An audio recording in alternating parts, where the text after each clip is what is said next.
अस्सलाम वालेकुम क्लास। हम लोग स्टडी कर रहे थे लाइट डिपेंडेंट रिएक्शन और ये मैंने क्लियर कर दिया था। अब क्लास इसके अंदर जो हमारे पास NaDH2 होता है और ये हमारे पास हाईली रिड्यूसिंग एजेंट होता है, यानी कि स्ट्रॉन्ग रिड्यूसिंग एजेंट होता है। अब क्लास स्ट्रॉन्ग रिड्यूसिंग एजेंट हम किसको बोलते हैं?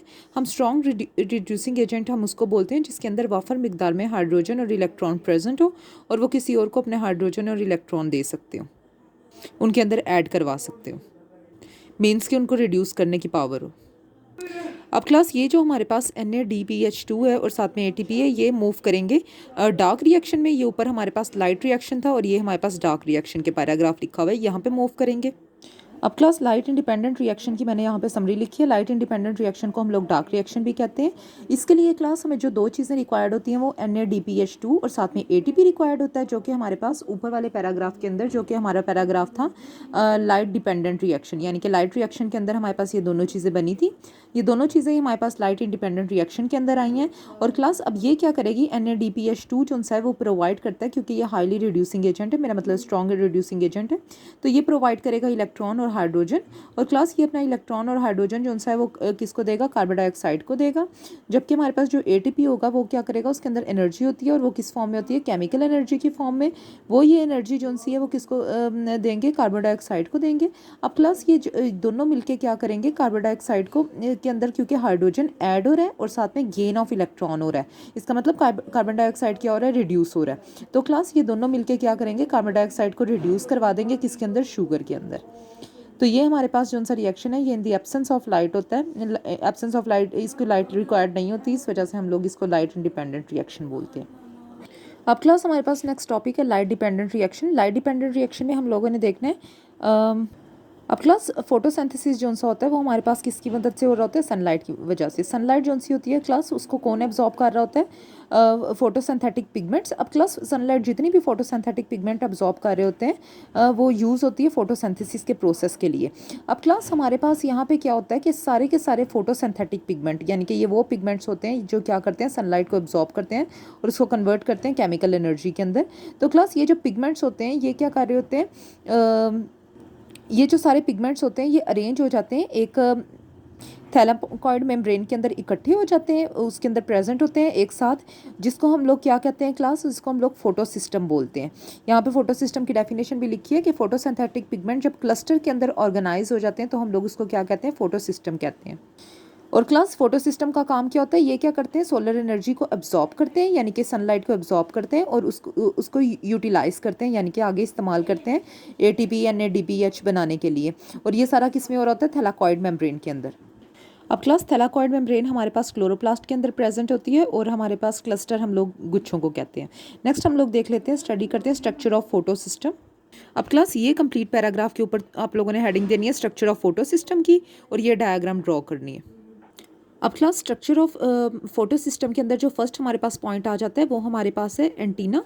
ये हमारे पास नंबर 1 के ऊपर आ जाता है। अब क्लास ये जो एंटीना होता है ये हमारे पास ग्रीन पार्ट जो है वो एंटीना है। एंटीना के अंदर क्लास जितने भी हमारे पास पिगमेंट्स होते हैं, क्योंकि इसको हम लोग क्या बोलते हैं? एंटीना कॉम्प्लेक्स बोलते हैं। तो क्लास जितने भी हमारे पास पिगमेंट्स होते हैं वो इनके अंदर प्रेजेंट होते हैं, जो कि लाइट एब्जॉर्बिंग पिगमेंट्स होते हैं।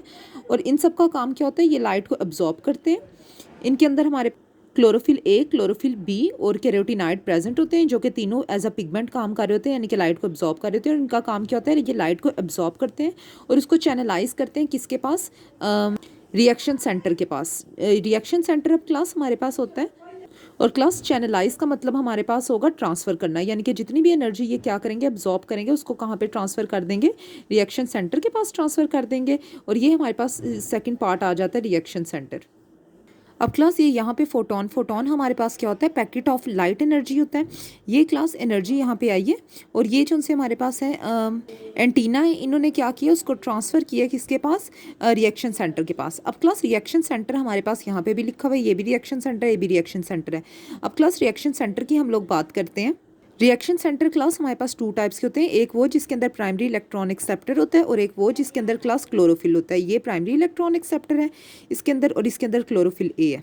अब क्लास इसके साथ यहाँ पे इलेक्ट्रॉन ट्रांसफ़र भी जो सा होता है वो अटैच हुआ होता है, जो प्राइमरी इलेक्ट्रॉन एक्सेप्टर होते हैं उनके साथ। अब क्लास यहाँ पे क्या काम हो रहा होता है, जो इलेक्ट्रॉन क्लास यहाँ पे कैप्चर हुआ है, ये इलेक्ट्रॉन जो सा है वो इलेक्ट्रॉन ट्रांसपोर्ट चेन के पास ट्रांसफ़र होगा।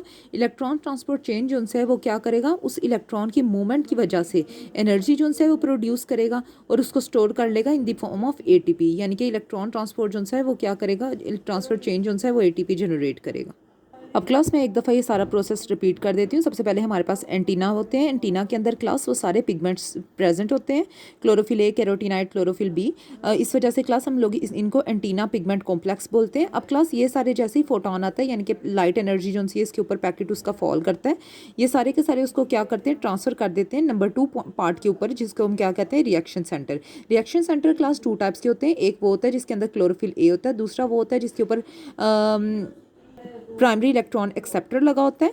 अब क्लास जैसे ही ये जो सी लाइट होती है, ये सारी की सारी जब ट्रांसफ़र होती है क्लोरोफिल ए के पास, अब क्लास जब बहुत सारी एनर्जी जो सी है पिगमेंट से वो क्या करती है, क्लोरोफिल ए के पास आती है, तो क्लोरोफिल ए के पास क्योंकि बहुत ज़्यादा एनर्जी आ रही होती है, तो इलेक्ट्रॉन क्या हो जाते हैं, एक्साइटेड हो जाते हैं क्लोरोफिल ए के, जिसकी वजह से वो एक्साइटेड होकर रिलीज़ होना शुरू हो जाते हैं।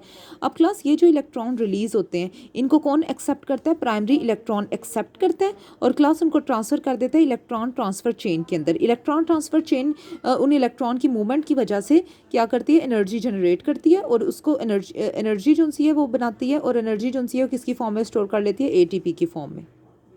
अब क्लास यहाँ से तुम लोगों ने हेडिंग देनी है टाइप्स ऑफ फोटो सिस्टम। अब क्लास फोटो सिस्टम की हमारे पास 2 टाइप्स होती हैं। एक होता है फोटो सिस्टम 1, जिसको हम लोग PS1 भी बोलते हैं। एक फोटो सिस्टम 2 होता है जिसको हम लोग PS2 भी बोलते हैं। जो फोटो सिस्टम 1 होता है उसके अंदर क्लोरोफिल ए प्रेजेंट होता है, और ये कितनी एनर्जी क्लास, ये इन्होंने कहा है एब्जॉर्ब करता है मैक्सिमम लाइट, और 700 नैनोमीटर तक लाइट जो है वो एब्जॉर्ब कर लेता है। इस वजह से क्लास हम इसको P700 भी बोलते हैं। जबकि क्लास जो फोटो सिस्टम 2 है वो उसके अंदर क्लोरोफिल ए प्रेजेंट होते हैं और वो एब्जॉर्ब करता है लाइट एब्जॉर्ब करता है 680 नैनोमीटर की। इस वजह से हम लोग PE680 भी इसको बोलते हैं। अब क्लास नेक्स्ट यहाँ पे इन्होंने फिर से प्राइमरी इलेक्ट्रॉन एक्सेप्टर के बारे में बताया हुआ है, जो कि मैंने पहले बताया था। प्राइमरी इलेक्ट्रॉन एक्सेप्टर कहाँ पे प्रेजेंट होते हैं, वो रिएक्शन सेंटर के अंदर प्रेजेंट होते हैं। और क्लास काम क्या होता है कि प्राइमरी इलेक्ट्रॉन एक्सेप्टर क्या कर रहे होते हैं, वो हाई एनर्जी इलेक्ट्रॉन जो कि क्लोरोफिल से रिलीज होते हैं उनको एक्सेप्ट करते हैं और उनको ट्रांसफ़र कर देते हैं किसके पास, इलेक्ट्रॉन ट्रांसफ़र चेन के पास। इलेक्ट्रॉन ट्रांसफ़र चेन क्या करती है, इससे एटीपी जनरेट करती है, और इस किस प्रोसेस के ज़रिए, केमियोस्मोसिस के ज़रिए, जो कि हम लोग आगे पढ़ेंगे। अब क्लास मोस्टली जो इलेक्ट्रॉन ट्रांसफ़र हो रहे होते हैं वो किस फ्लो के ज़रिए हो रहे होते हैं, नॉन साइक्लिक इलेक्ट्रॉन फ्लो के ज़रिए हो रहे होते हैं। 2 तरह के फ्लो होते हैं, एक नॉन साइक्लिक इलेक्ट्रॉन फ्लो होता है और एक साइक्लिक इलेक्ट्रॉन फ्लो होता है। जो नॉन साइक्लिक इलेक्ट्रॉन फ्लो और साइक्लिक इलेक्ट्रॉन फ्लो, इन दोनों में फ़र्क क्या होता है। नॉन साइक्लिक इलेक्ट्रॉन फ्लो के अंदर जो इलेक्ट्रॉन होते हैं वो 2 फोटो सिस्टम 1 और फोटो सिस्टम 2 से पास करते हैं, जबकि साइक्लिक इलेक्ट्रॉन फ्लो से जब सिर्फ एक ही फोटो सिस्टम से पास करते हैं, वो फोटो सिस्टम 1 होता है। जो क्लास ज़्यादातर हमारा इलेक्ट्रॉन पास करते हैं वो नॉन साइक्लिक से पास करते हैं। जो लेस कॉमन पाथ है वो हमारे पास साइक्लिक इलेक्ट्रॉन फ्लो है। अब क्लास इलेक्ट्रॉन पास होने के बाद उसमें तो ये 2 फ्लो यूज़ होते हैं। क्या होता है, एटीपी जनरेट होती है। अब उसके भी 2 स्टेप्स हैं। अगर क्लास हमारे पास formation of ATP during non cyclic electron flow, अगर एटीपी बन रही है नॉन साइक्लिक इलेक्ट्रॉन फ्लो से, तो हम उसको कहेंगे नॉन साइक्लिक फॉस्फोराइलेशन। और अगर एटीपी हमारे पास बन रही है साइक्लिक इलेक्ट्रॉन फ्लो से, तो हम लोग उसको क्या कहते हैं, साइक्लिक फॉस्फोराइलेशन।